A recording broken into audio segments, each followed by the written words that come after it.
مردم میگن خدا زده باش خدا نمیگه موضوع که مردم میگن خدا زده باش خدا نمیگه عقل این طایفه این سلفی وابیل میرن کمونیستان و هر چیز عقل باشه اون رو قبول دارن. یکم خانه داشتگی بودم تا که یکم لباس سفید خشروی آدم یک شخص در اومد گفته تیار باش که فلان روز حضرت عزرائیل میآید.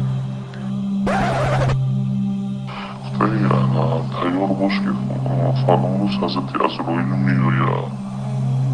من میگفتم تو کی خیلی مقصد من خیلی گفته فرشته خبر مرگ تا آوردم.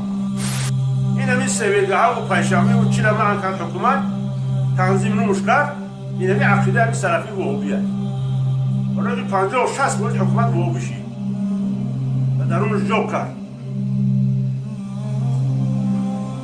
یک آدم کش حق باشه خلوم کنه و نصفه در 70 80 عمره و یک بزی سویلگه را حق نکنه این چی مذهب دین است؟